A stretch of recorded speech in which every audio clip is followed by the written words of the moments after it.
Yep, Ireland golf. It's the best. It's the best. That was it was a lot of fun watching the Open out over there and just seeing it all. So, Brian, would you yeah, like to do the honors? yeah, you bet. This week on the Austin Supper Club, we are with Andy Means, the owner operator of Hank's over on Berkman, Windsor Park neighborhood. How long's it been, Andy? 6 years. 6 years, yeah. 6 years. Yeah, well, and the thing I love about Hank's, I remember walking in the space before it was open and being like, "Wow, this is big. Yeah. This is big." There's a lot of moving parts. You got to drive through. You've got a bar. You've got private dining. You've got catering. It's a big operation. So, how are you holding up 6 years in? I've got a good team now. That was the hardest part, was getting the right people. Yeah. Now having the right people, Yep. it's kind of everything's fallen into place. So it's fun now, and actually looking at a new project that we're doing next door. So we like this neighborhood so much that we're sticking with it. Well, I haven't lived in this neighborhood for a little bit before Hank's. I was cognizant of, and this is as Mueller was getting built up.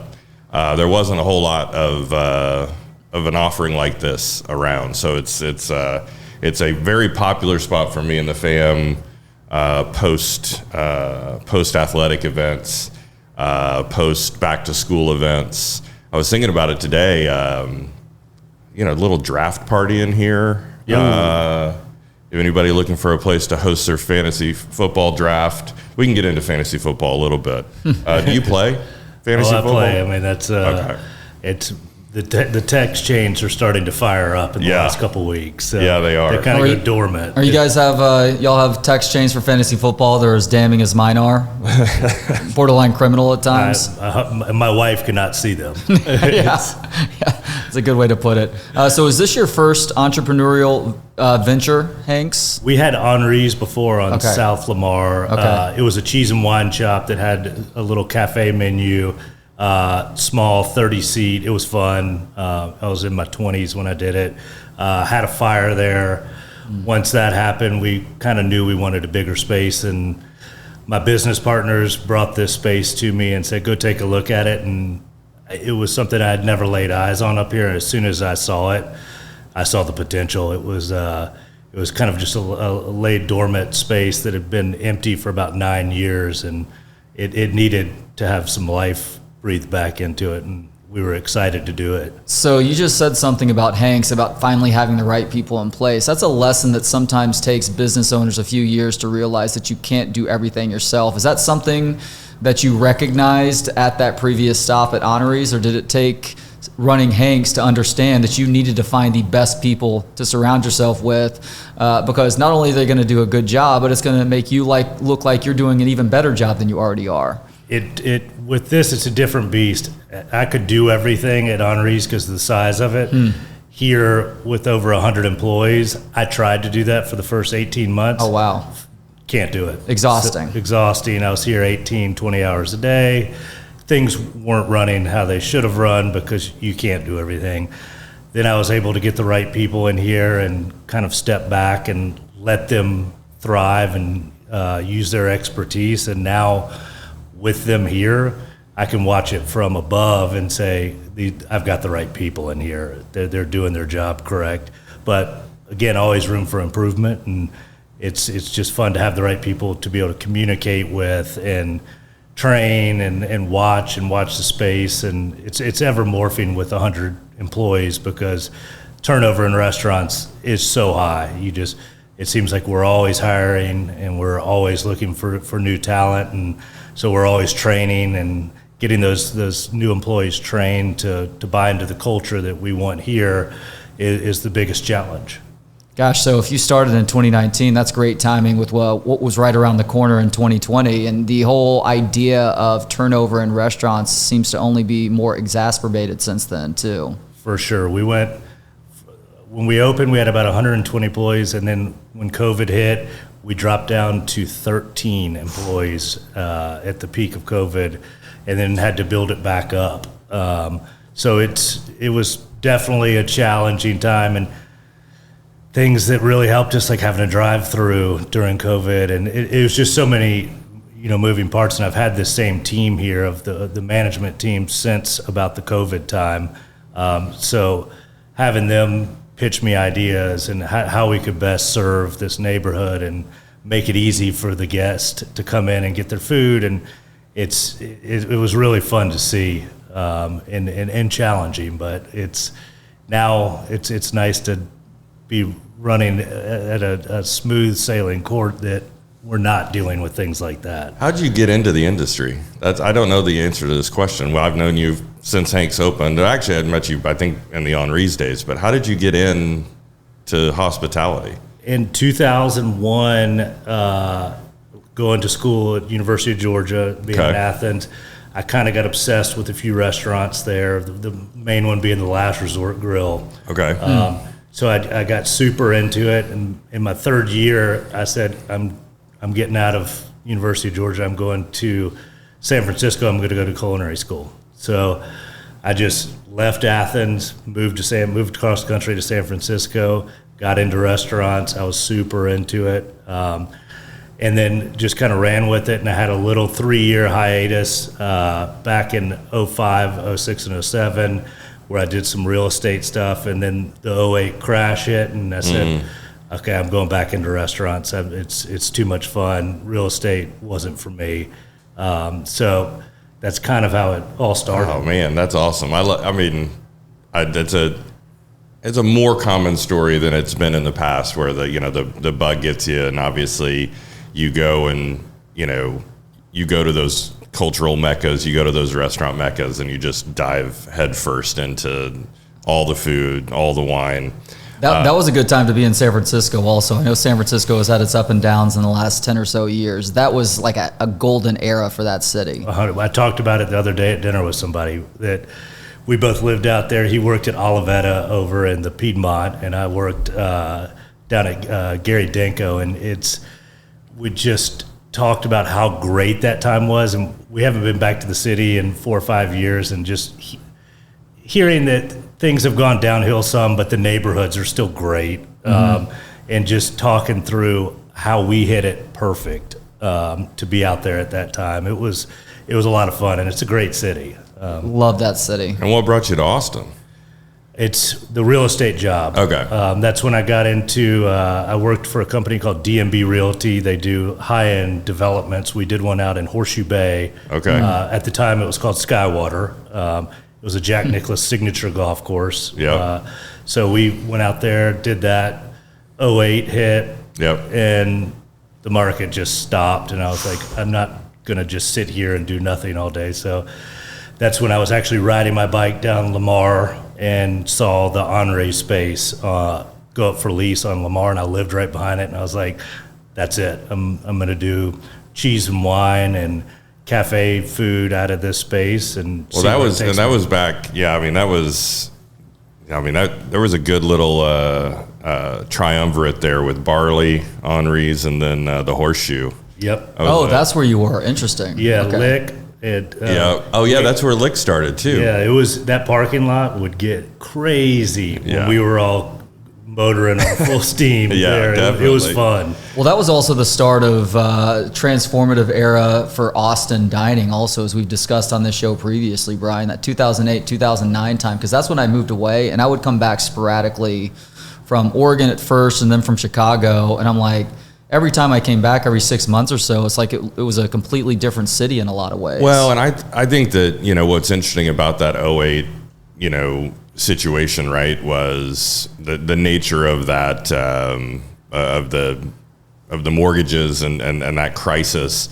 I feel like Austin, it's a little bit like Neo in the Matrix. Like it keeps dodging some of these bullets, economic bullets. And it's like, it did slow down, but it hadn't ramped up so much that it was part of that. It didn't get sucked up like Phoenix or Vegas, right? You didn't have a ton of foreclosures. You didn't have a ton of things. So, that is what's, to me, it's like Austin was a little protected from that. And then, it was like the soil was fertile for growth. And I think a bunch of people saw it's like, oh, okay, well, I mean, let's give this a go. The rents were still reasonable. Yeah. And it's like, there were a lot of independents like Barley Swine, even Fino, that's when I was going into it, that's what I was seeing was like, hey, we still don't have a bunch of concepts that a big city or major city needs. And I think a lot of people like Andy were like, okay, yeah, I can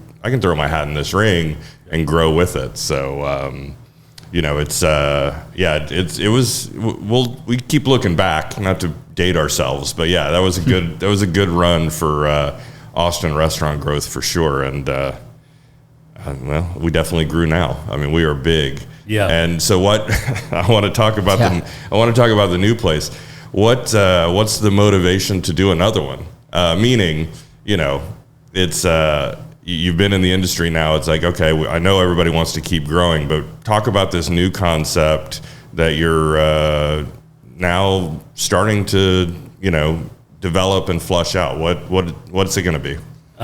So next door, they built apartment complexes like all of Austin around which us. Is good. Good. We need more apartments. We need more servers and cooks. A place to live that's not $2,000 a month. So that's a good thing. Yep, and I think the new concept kind of grew out of where I am in my life. I opened Hank's pre-kids. Now I have a 2 and a 5-year-old, and dining out with a 2 and a 5-year-old is different. Yeah. We built Hank's to be family friendly, but we didn't have kids, and we think we did a pretty good job of it. But this new place is going to be a New York pizza place that's counter service, big kids play area, real casual, all tap concepts. So beers, real good beers and wines and cocktails like we do at Hank's, where parents can go let their kids run wild.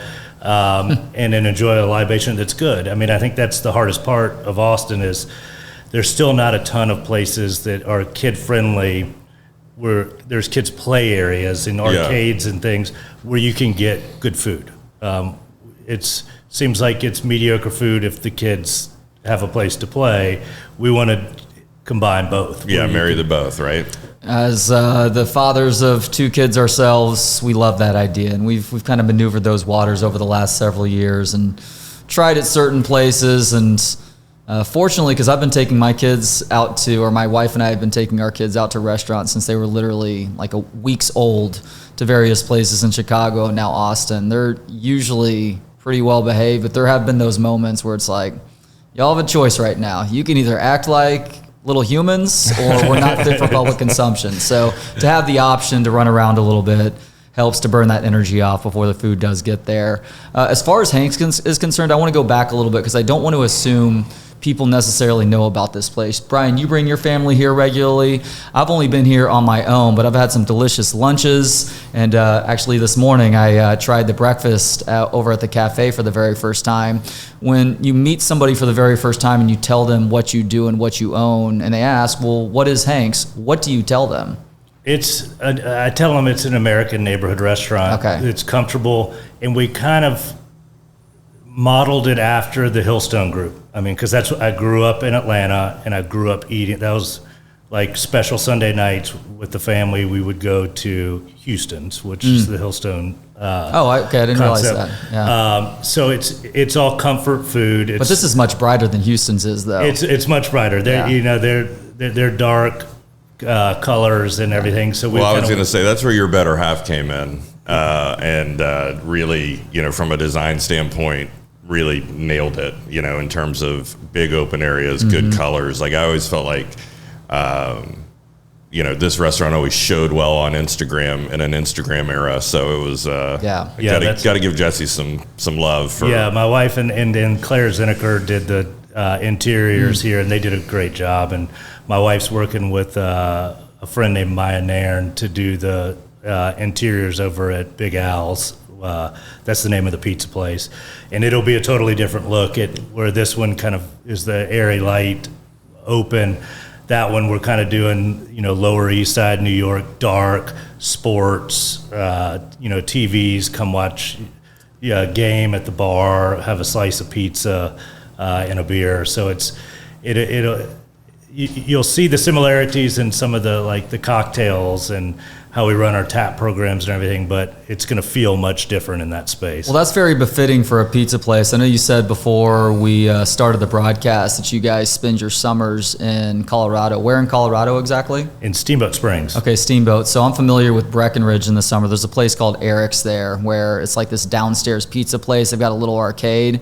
It's dark. It maybe feels a little bit dingy, but it sets the perfect mood for some delicious pizza and good drinks and the kids running around, of course, too. Yep. So that's what we're looking for. Is well, and I got you off track because I wanted to compliment the aesthetic here. But I think the other thing that I like about Hank's is, there is like the hot chicken or there are these items that I like. But my wife loves this place because there are nice salads. There's a piece of grilled salmon. Yeah. Like it strikes that balance where everybody has something to eat. That's what we drew the menu up as is when the space is so large, we get tons of groups. And when you get a group of 12 friends, there's somebody that's gluten-free, there's somebody that's a vegetarian, there's somebody that's a pescatarian. To be able to fit all the dining habits of our guest at one table where one guest isn't sitting there going, I can't eat anything here. There's nothing for me. So we I think did a pretty good job of curating the menu to fit that. Well, and it's not just about that, and kudos to you on that, but when you do that, there's also, you got to step it up consistency-wise, because any great restaurant has to be consistent from plate to plate, and you've got a variety of options like that. This gets back to you hiring the right people that you can trust to execute time after time, order after order. Correct. The biggest thing with a restaurant that's doing the volume we do here is the plate looks and tastes the same every time somebody comes in. And to be honest, that's the biggest struggle here is, because you do have turnover in restaurants and making sure that, the guests that came in and they came in 3 to 4 weeks ago to make sure that that fried chicken sandwich is the same fried chicken sandwich they had the last time. The fries are extremely hot and crispy every time they come out. There's nothing worse in a restaurant than being excited to have your fries for the week and they come out and they're cold. Soggy cold fries are truly one of the great sadnesses. Yeah, my son. Yeah, I think my son is a fry somm. He will judge those wherever we go, and you're right. You got to nail the fries. And again, big kitchen, big menu. There are a lot of opportunities for inconsistency, and so it speaks to the team that they can do that. One more thing I was going to say is because my parents are coming in town today. That's the other thing that I like about Hank's is because of its concept. The mom and dad visiting, the in-laws visiting, which can be challenging. You can't take them to, I'm not taking my dad to Uchiba, or I'm not, my Just dad. tell him it's meat on a stick, Yeah. I could try and trick him, but it's a lot easier to just say, Dad, we're going here. They have a burger on the menu. They've got a burger, they've got pasta, they've got a domestic beer. You'll be fine. You're safe. Coming from Oklahoma, Austin's pretty weird to them. So, Austin's weird for Dallas and Houston. Oklahoma, it's very weird. Oh, very weird for Dad, for Okies. But that's it. Hank's is a nice. And what I also like about Hank's, again, being in the neighborhood setting, is it really is a place where you see all of Austin. You see kids studying in the cafe. You see families. You kind of get to see the whole spectrum of Austinites here, and you got TVs at the bar, which is good. We talk about it all the time about football season. Now that we're getting into football. Friday night, high school. Saturday, Longhorns. Sunday, I guess the Cowboys and the Texans. We can talk about Micah Parsons and Jerry for a little bit if we want, but having a place that does a great brunch that's got the pregame on, or again an afternoon kick, and you've been at the game all day. Big airy cold spot, come in here, cool down. You got the primetime game on, so you can keep an eye on whatever your rival may be up to. But you can actually pretend to stay present with your family. That's what it is, and have a frozen Paloma or frozen exactly. after you've been sitting at getting burned up. Darrell Royal Stadium, you're hot. So Definitely. Man, sucker for a good frozen Paloma. So you mentioned a little bit earlier that you went to the University of Georgia in the early 2000s, late 90s, early 2000s. Was that kind of 2000, the time frame? 2003. Okay, 2000 to 2003. But you grew up in Atlanta. I just spent my first extended period in Atlanta a few weeks back for SEC Media Days. I'd only known Atlanta from the Atlanta airport, which, as Brian says, what airport actually is good? There is okay airports, and then there's the Atlanta airport, which is truly the worst quality about that city, in my opinion. But having never spent time there, I was blown away by how cool Atlanta was as a city. Now, I was staying downtown across from Centennial Park. That's not the cool part of Atlanta. Atlanta, much like you talked about with San Francisco, much like I found out in Chicago, is very much neighborhood oriented. The Beltline is really cool too. But Atlanta has its very own unique, wild personality, let's say. Do you have a favorite thing from growing up in Atlanta that encapsulates just the type of place that Atlanta is? Gosh, I mean, there's so many. I just remember being a kid, my parents were huge Braves fans, early to mid 90s, going to all the playoff games. I just remember beating on the back of the seats and just the people around you at the Atlanta sporting events. They're passionate, they're wild. So, I mean, it was a fun time to be in Atlanta. So wait a second, you got to be there for the Maddox, Glavine, John Schmaltz era, Atlanta Braves? I was there. I'll never forget. It was game 6, I think, against game 5 or 6 against the Indians. And my parents were super cheap, and they wouldn't buy me anything at the stadium. It was too expensive.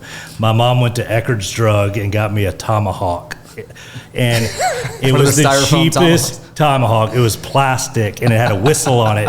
And we were right on the third baseline, and I was tomahawking as hard as I could, and Terry Pendleton was at third base, and the top of the tomahawk flew off and went to Terry Pendleton's feet. It was a devastating mental time in my life. The game had to stop. They had to go. You had a Bartman moment.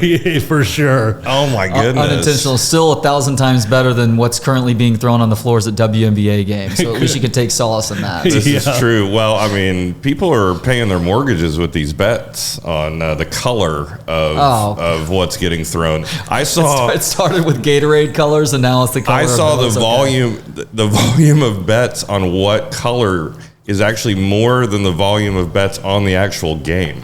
Makes sense. That's where we are with the WNBA. That tracks. It's I don't know if it's fortunate or unfortunate.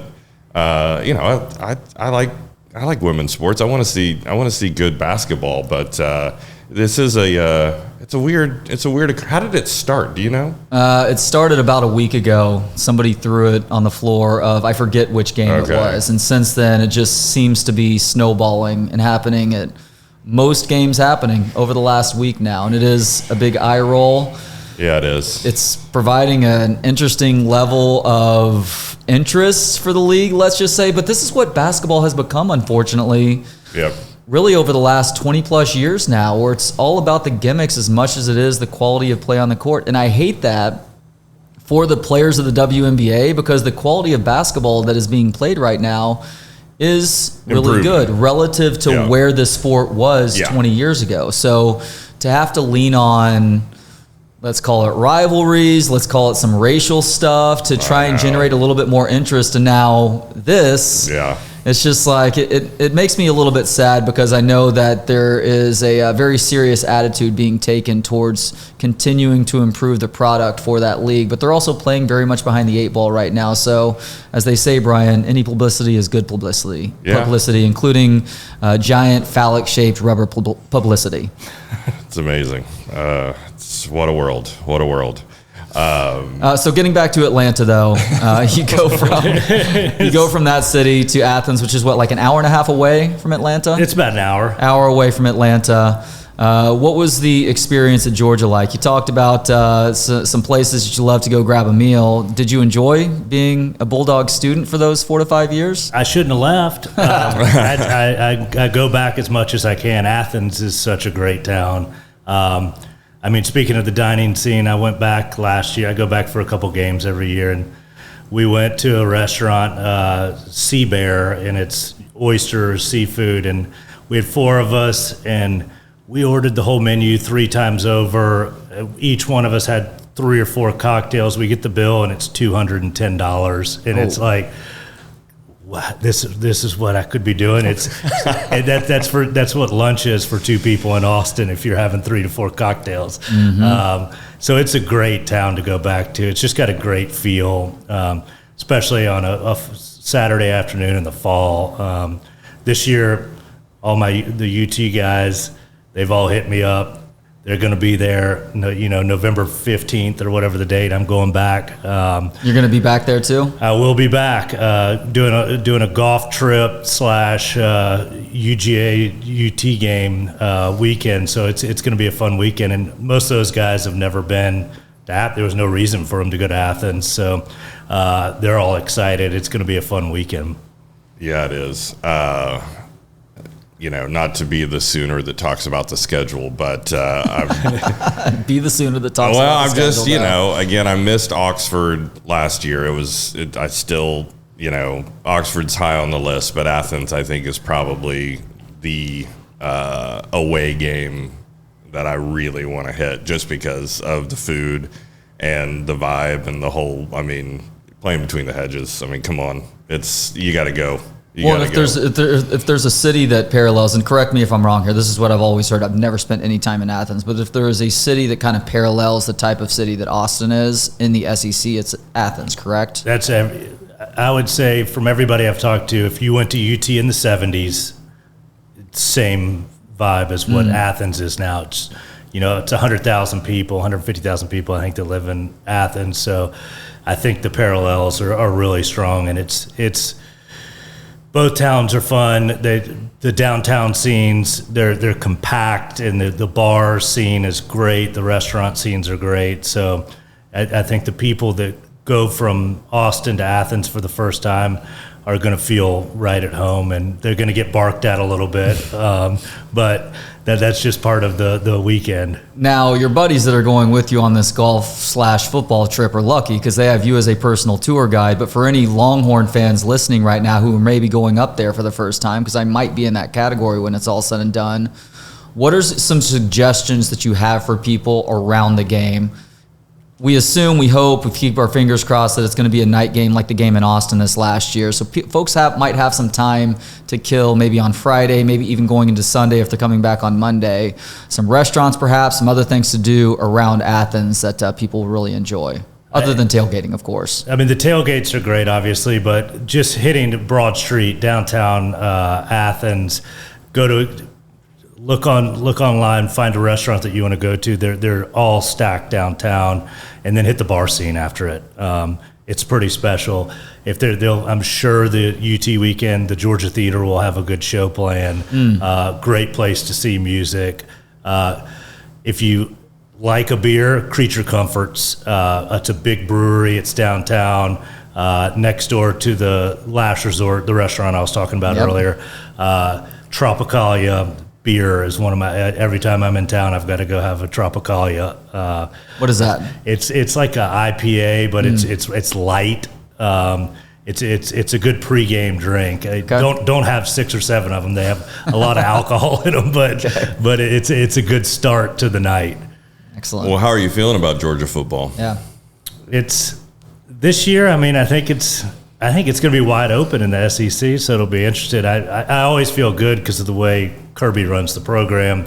He recruits depth. With the exception of driving. With the exception of driving. It's no, he's consistent on the types of drivers. Yeah, no, that's right. That's right. It seems like if you drive fast, you're pretty good at football, so he stays consistent with that. Yeah. Recruit what you know. Yeah. But it is going to be an interesting year, though, and obviously there's some big questions surrounding Georgia right now. I know a lot of Georgia fans are pretty fed up with Mike Bobo, but y'all's quarterback, Gunnar Stockton, is a very specifically a Bobo guy. So if there's anybody that's going to come in and do what Bobo is hoping to do on the offensive side of the ball, it is Gunnar Stockton. But he's very much an unknown quantity right now. I mean, he's a 3 maybe 4-star recruit out of small town Georgia, and in limited playing time last year. He certainly did his part in helping you guys beat Texas in the SEC championship game. But Georgia was not up to the task against Notre Dame in that college football playoff game. What is your confidence level right now that Georgia can do what they have for the last 5 or so years, and that's really serve as kind of the creme de la creme of college football? I mean, I'm pretty confident because I think it takes Bobo back to his strength is get behind the line of scrimmage. Last year, I think we struggled because I think our offensive line coach and how he ran things, they didn't gel like they should have. We had great players. I mean, you've got guys like Jared Wilson who are now in the pros that are already in the starting lineup. When you've got 3 or 4 guys that left and are going to start in the pros, you had talent there. This year, I know that Kirby brought in some new guys as consultants for offensive line play and kind of the coaching element of it. So I think we get back to the ground and pound. Gunnar can run the ball. I mean, obviously, you saw the hit he took against Texas. That was unreal. I don't know how his head's still on. And he held on to the ball. So, I mean, I think he's got that country strong team, get on my back, let's run the damn ball. And then we've got these new wideouts that came in from all over the country, from Zachariah Branch to the Noah Thomas kid out of Texas. Oh, yeah, that's where Branch landed. Yeah. Okay. He was the USC kid, right? Yeah. USC kid, and my dad is as big of a Georgia football fan as I am, and he goes to some of the practices, and he just said that this kid's electric, and he can separate, he can catch, and when you get the ball in his hands, watch out. Does he like what he sees out of Gunnar Stockton? Because obviously we have a limited sample size in terms of the cameras rolling. So your dad is a big fan of Gunnar Stockton's then? He's always been a big Gunnar fan. I don't think he's a natural thrower of the football like Carson Beck was, but I think just kind of his moxie and running the ball. Beck was such a diva. I'm so glad for you guys that he is not on your roster anymore. I watched him operate at SEC Media Days last summer, I guess, and I was just like, there is no way that this guy is going to lead Georgia to a national championship. And now he's in a very fitting spot in Miami. I agree. I think he has the personality for Miami. Yeah. And going from Stetson Bennett, where talk about moxie, I mean, that guy, he could potentially be starting for the Rams, which he was a 0-star coming out of high school, walk-on, and, I mean, talk about a story. Yeah, he's you guys Colt McCoy, what Colt McCoy was able to do for Texas, but even better because he obviously won championships. Yeah, so, I mean, I think can Gunnar get a little bit of that spark that Stetson was able to do and make the throws, and just having his legs available totally changed the offense when he was there. I think it's really hard to game plan for a defense when the quarterback can run and kill you on those 3rd and 11s and he picks it up with his legs. I'm over here just stuck on Stetson and Colt and these names of quarterback. Gunnar. John. Hey, John's a good, solid quarterback name. All right, Baker, Kyler. Let's keep it a little bit on the rails here, but yeah, maybe we do need we tried it. That's the thing is, we tried it with Jackson. Yeah, we tried it with Spencer Booty. Oh, that's right. Where is he now? Is he still at a Louisiana school? Maybe. I think he is. Okay. Yeah. No, we had our Rhett Bomar. Yeah, that's true. It never worked out in Oklahoma with the named for a quarter. It's almost like they named the kid to be the quarterback at Georgia. Yeah. Well, you guys have always been better off with those strong biblical names like Sam. Yeah, we got to keep it. We got to keep it. That's what Odom would always say, right? It's like got to keep it, and you got to be able to go to church on Sunday. And just, hear your name in the book instead of Gunnar. But, based on the name alone, I could see him coming out and being a Georgia quarterback that just frustrates people because it's like he's not that good, but somehow, he wins. Yeah. I could see it. Well, at the college level, especially, if you have the ability to make plays with your legs at the quarterback position, it opens a lot else up. Well, and we also talked about it too, right? It's like, I mean, I think that I was reading about the Ohio State competition, right? And it's like, you know, when you look at Texas and Oklahoma and Georgia and Bama, right? It's like the strength of the team is defense. Defense still wins championships, full stop. Yep. Ohio State won last year because of their defense. And what you need from the quarterback is moxie, leadership, don't turn the football over, hand the ball off, and get the ball into the hands of the people that can run fast. Yeah. You know, you don't have to be a hero in college football at quarterback. You've got to make the right decisions and play to the strengths of the team, and ultimately don't turn the football over. Yep. Right. So it's like if you can take a hit that is epic and hold on to the football, it's like, okay, you did your job. Just hold on to the football. Make 2 or 3 big throws a game, and don't overthrow your deep shot that you get those couple times. Right. Yeah, and I don't care. Yeah, I don't care if it's tipped. I don't care. Like, just get the ball to the people that need it, which, you know, it's easier said than done. You can look at OU last year as a perfect example. Yeah. We didn't have anybody to get the ball to, and then we didn't have anybody to get the ball to them. So, and the blocking was not what it has been. I mean, it was kind of a perfect storm, disaster-wise. You talk about, and it sounds like that perfect storm is maybe shifted into Gainesville. I don't know if you saw that, but the injury bug is starting early. I saw DJ Lagway was dinged up in week 1, but he came back. Is he already back on the sidelines? No, but I think they've had 2 top receivers go down. Like, they're starting to.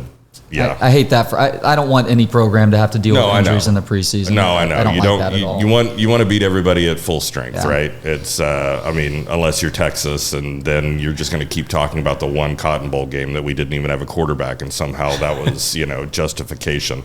Sorry, that's the one thing about the OU Texas rivalry that drives me nuts. Where it's like we beat your best when it was 63-10. You beat Brandon Willis, a converted tight end that we were running Wildcat with. That was so bad. That's not a game in your column. The worst part about that game to me, Brian, as somebody who was rooting for the Longhorns in that one and was in the stands that day, is that was our kids' first Texas OU game. Mine too. Oh boy. Well, I'm sorry to your kids for that.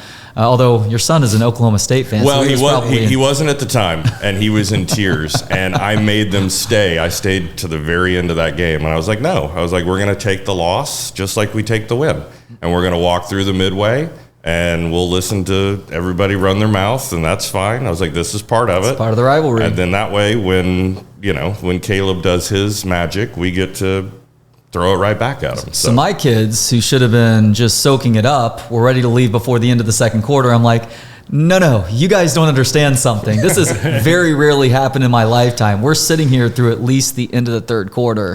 And I think we ended up leaving after the third and going riding brides. Every play is going to be exciting and fun because the other team They've completely rolled over. Yeah, they've completely rolled over at this point. So you have a 5 and a 2-year-old right now. Correct? All right. Bless you on the timeline that you're currently on. Don't worry. They will become self-sufficient humans in the next couple of years.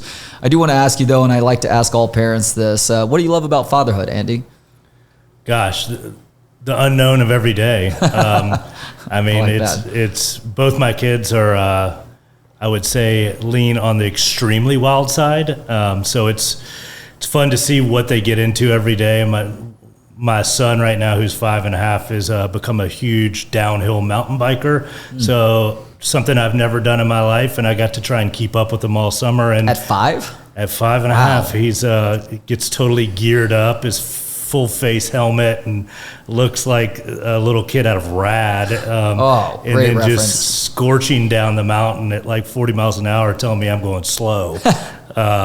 So it's been fun to do that. And then my daughter is, we thought she was going to be the easy one. She was for about the first 6 months, and now she beats up my son, and she's crazy. She's a climber. She does everything that makes it difficult on us, which can be fun day to day, but also exhausting. How's the indoctrination going in terms of sports? Meaning, what are they showing? I mean, obviously mountain biking, but college sports, pro sports. Like, what are the teams that you're? It's tough being in Austin with him because he sees the Longhorn and he likes that Longhorn. Yeah, it's a great brand. And I say, "You're a Bulldog." He said, "No, I'm a Longhorn, Dad. All my friends are Longhorns."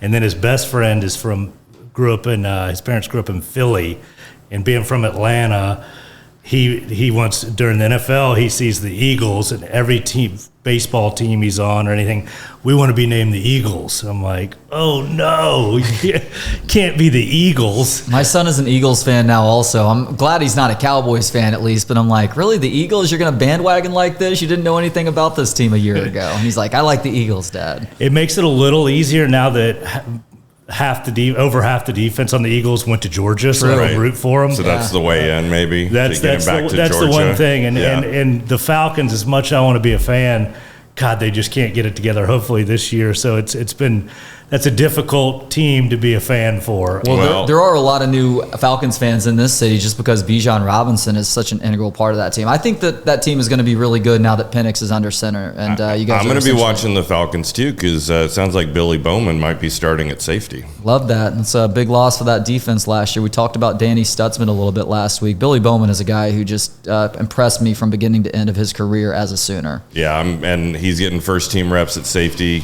Rookie say, I mean, I'm again, my NFL allegiances always go to Sooners. So, somehow I'm a Bucks fan and a Cardinals fan. You're kind of an NFL bastard like I am. I lost the Oilers in the late 90s, and I'm like, all right, well, I'm too adult now to really latch onto another team, so I'm just going to cherry pick each year. And I never really, obviously, it's Oklahoma's, you're either Cowboys or Chiefs, and the Cowboys growing up had their run, but because it was Jimmy Johnson and what he did to OU when he was at Miami, I didn't like him. So then Switzer came, and I was like, I'll be a Cowboys fan for a year, which I was. And Switzer got his ring, which, he's the king. I'm not going to question how he got it. It does come down to, it's like, where are my Sooners playing? Are they playing well? Are they staying healthy? So maybe the son will get pulled in back to Georgia. Yeah. But it is hard. It is so hard. I've got a buddy that I coach golf with, and he's an East Carolina guy and moved here, young coach, teacher, and, I see him all the time, and he's got all this Longhorn gear on. I'm like, why? And he's like, well, I just, I'm happy to be in a city. I want to finally, I've never really had a team. And I was just like, oh, this is painful. But Austin's a great city. That's why we live here. You just gotta deal with it and hopefully keep your kids somewhat insulated. But it's hard when your best friends have tickets, go to the games, rep the gear. It's hard not to say, I want to root for that team too. So yep. We'll figure it. We'll see. That's when you threaten the cage in the basement, Brian. Well, root for certain teams. Hey, you know what I always say, and I've said this. It's like it's a fantastic university, and I will put if you get accepted and go to the University of Texas, I will maybe for your graduation, I'll put on burnt orange, but not a minute before and not a minute after. You're a much better parent than I am because my daughter asked me, what if I play volleyball at Oklahoma? I said, I'll root for you, but I'm still rooting for the Longhorns to win that game. At the end. It's brutal. Now, you want to see your kids have fun. You want to see them succeed. Of and course. if University of Texas is part of that story, then, so be it. Like I said, it was part of Darryl Royal's story, and he's a great Sooner, still is to this day. So, All right, so we're down the stretch here. Before we do our weekly ATX food, beverage, restaurant recs, I wanted to ask you real quick what you love about getting to run the show here at Hank's. What do you love about this restaurant, Andy? The coming in every day and having a new challenge. With most jobs, you can kind of get into a repetitive state of this is what I do every day. Every day I come in here, there's something different. Whether it's a great day and there's no fires to put out, or it's this happened and we had a guest do this, and then the staff did this. There's always something new to be a challenge. So that's kind of how my brain works. Is I need something different every day. I can't be repetitive in my schedule. So I enjoy coming in, being a part of the team here, leading the team, and working with great people to try and move this place forward. All right, we're at the end now, Brian. You want to set the final question up? Yeah, so Austin Supper Club. So we always like to talk about Austin restaurants, not the ones necessarily you own. Obviously, you've back in town from Summer Way. Have you been out on the town for a bite to eat? Anything that stands out, new or old? Either a favorite haunt or a new place you've checked out recently. Well, I mean, I think right now my son, who's 5, he loves raw oysters. Okay. So we've been hitting up Bill's Oyster Bar downtown, which is fairly new. I think it's a year or two. Yeah, I think it's in year 2 now, yeah. And it's the two things he loves: French fries and raw oysters. So we'll go there and sit at the bar.